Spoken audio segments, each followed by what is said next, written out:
एक बड़ी जानकारी मिल रही है। हरियाणा आईपीएस अफसर सुसाइड किट से जुड़ी बड़ी जानकारी मिल रही है। अफसर की आईएएस पत्नी ने की है शिकायत। चंडीगढ़ पुलिस को दर्ज कराई है शिकायत। डीजीपी शत्रुजीत कपूर और रोहतक एसपी के खिलाफ दी है शिकायत। आईपीएस वाई पूरन कुमार का 8 पेज का सुसाइड नोट भी मिला है। 8 आईपीएस, 2 आईएएस और डीजीपी पर गंभीर आरोप लगाए गए हैं। उत्पीड़न और जातिगत भेदभाव का लगाया गया है आरोप। झूठे मामलों में फंसाने की साजिश का भी उल्लेख किया गया है इस सुसाइड नोट में। यह बड़ी जानकारी मिल रही है। साथ ही आपको बताते चले कि इस पूरे मामले को लेकर अब शिकायत दर्ज करा दी गई है। और इस खबर पर अधिक जानकारी के साथ एसोसिएट एडिटर देवेंद्र कथुरिया हमारे साथ जुड़ गए हैं। देवेंद्र जी, हरियाणा आईपीएस अफसर सुसाइड केस में एक बड़ा खुलासा हुआ है। इस पूरे मामले को लेकर अब यह सामने निकल कर आ रहा है कि इस पूरे मामले में डीजीपी और इसके साथ ही एसपी सहित कई अधिकारियों के नाम सामने निकल कर आए हैं जिनके खिलाफ मामला दर्ज कराया गया है। क्या कुछ पूरे मामले को लेकर अपडेट, विस्तार पूर्वक जानकारी दें। देखिए सत्यम, जो सुसाइड नोट मिला है उसमें चीजें अब क्लियर हुई हैं। 8 आईपीएस जो उनके अपने विभाग के अफसर हैं, साथी रहे होंगे, 8 आईपीएस, 2 आईएएस और डीजीपी, मौजूदा डीजीपी जो शत्रुजीत कपूर है, और उनकी पत्नी ने डीजीपी हरियाणा और रोहतक के एसपी के खिलाफ शिकायत दी है कि इनके पति का उत्पीड़न हुआ है, जो ये हादसा हुआ है। दरअसल रोहतक एसपी के मामले में ये है कि जो हेड कांस्टेबल पकड़ा गया है रिश्वत मंथली लेने के नाम पर, जो शराब कारोबारी ने जो अपनी वीडियो वायरल की है, और हेड कांस्टेबल जो सुशील था वो शुरू से ही जहां जहां इनकी पोस्टिंग रही थी आईजी साहब की, वो इनके साथ ही रही, इसको साथ ही रखते थे, तो काफी मतलब करीबी रहा होगा। लेकिन जो उसकी गिरफ्तारी हुई है शराब कारोबारी की शिकायत पर कि मंथली मांगता है 2.5 लाख रुपए, आईजी ऑफिस से फोन आता है, हमें प्रताड़ित किया जाता है, तो जो वीडियो आई है उस आधार पर हेड कांस्टेबल की गिरफ्तारी हुई और उससे पूछताछ हुई है। उसने आईजी का नाम लिया। अब ये मामला ये है कि रोहतक के आईपीएस की, क्योंकि पुलिस के प्रमुख वही है, जाहिर है कोई भी मामला हो तो उन तक बात जाती है, तो रोहतक एसपी के खिलाफ इसलिए शिकायत दी गई है कि उनकी भूमिका है, जिस वजह से रोहतक के आईजी थे, अभी इनका तबादला हुआ था सुनारिया पुलिस ट्रेनिंग कॉलेज में, लेकिन वहां इन्होंने 7 तारीख को ज्वाइन करना था और 7 तारीख को ही इन्होंने खुदकुशी कर ली।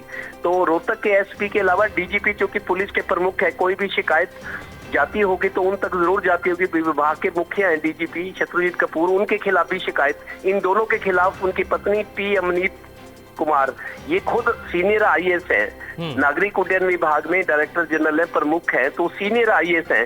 करीब 22 साल पहले इनकी ज्वाइनिंग हुई थी आईएएस में, तो आप समझ सकते हैं कि आईएएस अगर शिकायत कर रही है डीजीपी के खिलाफ, रोहतक एसपी के खिलाफ, और लोग हैं जिनका सुसाइड नोट में नाम है, तो ऐसा नहीं है कि अब इस मामले की भी जांच होगी। जिनका नाम जब शिकायत दी गई है तो जाहिर है उन पर शक तो जाएगा ही, अब उनसे भी पूछताछ होगी या जो भी सिस्टम रहेगा। लेकिन एक हरियाणा पुलिस बड़े संकट में आ गई है। आपको बताऊं सत्यम, 4 साल पहले का आईजी थी भारती अरोड़ा हरियाणा पुलिस में ही, वो नौकरी छोड़कर साध्वी बन गई, वृंदावन चली गई, वहां रहती हैं, अपना परिवार भी छोड़ दिया, पुलिस की आईजी लेवल की नौकरी, जबकि एक एएसआई एसआई को बहुत बड़ी तोप समझा जाता है कि पुलिस में पुलिस अफसर है, लोग खौफ खाते हैं। आईजी स्तर का अधिकारी, उन्होंने अपनी नौकरी छोड़ दी थी भारती अरोड़ा ने 4 साल पहले, अब इन आईजी ने छोड़ी है। इससे पहले 2019 में विक्रम कपूर थे डीसीपी फरीदाबाद में, डिप्टी कमिश्नर ऑफ पुलिस, क्योंकि वहाँ कमिश्नर प्रणाली है, तो उन्होंने भी इससे पहले खुदकुशी की थी। वो आईपीएस बने ही थे, वो सब इंस्पेक्टर से तरक्की करते हुए आईपीएस बने थे, उनको डीसीपी लगाया गया था फरीदाबाद। 2019 में उन्होंने भी खुदकुशी की थी। इसके अलावा एक केस और संगीता कालिया का मेरे को याद आता है। संगीता कालिया आईपीएस नई लड़की थी, पानीपत की एसपी थी, गृह मंत्री अनिल विज थे, इन दोनों में विवाद हो गया था डिस्ट्रिक्ट ग्रीवेंस कमेटी की मीटिंग में। अनिल विज ने आईपीएस को कहा था गेट आउट सबके सामने, डिस्ट्रिक्ट ग्रीवेंस कमेटी में विवाद हो गया तो एसपी ने जाने से बाहर मना कर दिया था, तो अनिल विज उठकर चले गए थे।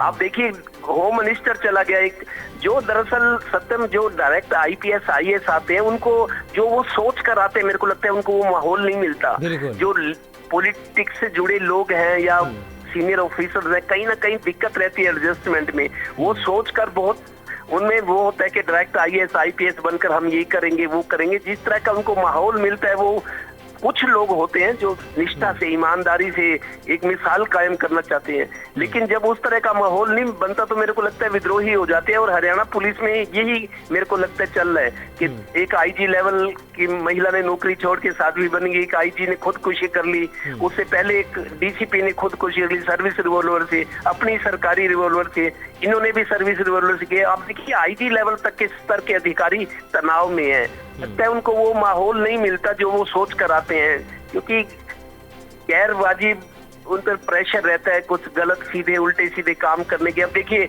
ये आरोप लगा रहे हैं, ये जो आईजी खुदकुशी हुई है, सुसाइड नोट में आईपीएस डीजीपी पर आरोप लगा रहे हैं कि मेरा उत्पीड़न हुआ है, जातीय भेदभाव हुआ, अच्छी पोस्टिंग नहीं दी गई, बहुत तरह के आरोप लगा रहे। तो डीजीपी लेवल तक के घिर गए हैं और दूसरे आईपीएस का भी नाम है। तो पुलिस डिपार्टमेंट में ये जो जिस तरह का माहौल बना हुआ है, मेरे को लगता है इनकी भी काउंसलिंग की जरूरत है।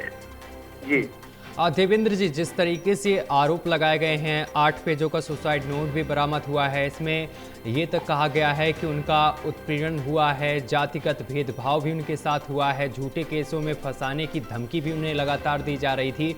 ऐसे में अब किस तरीके की आगे जांच देखने को मिलेगी? क्या इस पूरे मामले को लेकर जिन अधिकारियों के नाम सामने आए हैं उनको कोई सजा का प्रावधान होगा? क्या आगे चलकर उनको सजा मिलेगी? सत्यम, देखिए एक चीज मैं पहले ये बता दूं, ये जो आईजी वाई पूरण कुमार रहे, इनका भी विवादों से, मैं ये नहीं कह रहा कि ये गलत थे, लेकिन विवादों से इनका भी नाता रहा है। एक बार इनको गाड़ी, नई इनोवा गाड़ी मांग रहे थे, जाहिर है सीनियर आईपीएस है, तो इन्होंने एक गाड़ी मांग रहे थे इनोवा, इनको नहीं मिली थी, इन्होंने अपनी जो पहले वाली कार यूज करे थे वापस कर दी, प्राइवेट गाड़ी से आने जाने लगे। एक बार अंबाला में इन्होंने अंबाला के एसपी को डीजीपी खिलाफ, तब मनोज यादव थे, मनोज यादव डीजीपी थे इन शत्रुजीत कपूर से पहले, तो अंबाला के एसपी को डीजीपी के खिलाफ शिकायत दे दी थी। तो कई इनके कुछ विवाद भी जुड़े रहे हैं, विवादों में रहे हैं। जी। अब उनमें कसूर इनका था या ये सच थे या झूठे थे, वो तो जांच का विषय है, लेकिन इतने 8 आईपीएस, 2 आईएएस और डीजीपी के खिलाफ सुसाइड नोट में अगर लिखा है तो जाहिर है इतने लोगों को सजा कैसे दी जाएगी, कैसे, मेरे को लगता है कोई ना कोई रास्ता निकाला जाएगा। उनकी बैकग्राउंड, उनके जो विवाद जुड़े रहे हैं, कुछ देखिए मामला तो बड़ा हो गया अब, और होम मिनिस्ट्री खुद मुख्यमंत्री के पास है, मुख्यमंत्री के पास 12-14 डिपार्टमेंट है, उनके पास समय नहीं होता पब्लिक से मिलना, डेलीगेशन से मीटिंग्स, अफसरों की मीटिंग सारा दिन व्यस्त रहती है। ये महकमा मुख्यमंत्री के पास है। अब ये भी सोचना होगा कि ये डिपार्टमेंट किसी और को दिया जाए या मुख्यमंत्री इस पर पूरा ध्यान दे, क्योंकि पुलिस डिपार्टमेंट एक ऐसा डिपार्टमेंट है कोर्ट से बाहर जिनसे उम्मीद की जाती है, जिनके जैसा अन्याय होता है, नाइंसाफी होती है, अपराध होते हैं, चोरी डकैती, जो भी, पुलिस सबसे अहम डिपार्टमेंट है किसी भी राज्य सरकार में, क्योंकि पुलिस ही लोगों की सुरक्षा करती है, उनसे बचाव करती है अपराधियों से, लॉ एंड ऑर्डर मेंटेन करना, क्राइम ना हो, लोग मानवाधिकार जो है उनका वो हनन ना हो, बहुत तरह की चीजें। पुलिस डिपार्टमेंट सबसे इम्पोर्टेंट डिपार्टमेंट माना जाता है, लेकिन उस डिपार्टमेंट की स्थिति ये है कि अफसर आपस में एक दूसरे के खिलाफ आरोप लगा रहे हैं और अपनी जान तक दे रहे हैं, तो मामला बहुत गंभीर है। अब बिल्कुल देवेंद्र जी, मामला गंभीर है। अब देखने वाली बात ये होगी कि जांच में क्या कुछ सामने निकल कर आता है। बहुत शुक्रिया आपका देवेंद्र जी हमारे साथ जुड़ने के लिए और तमाम जानकारी साझा करने के लिए।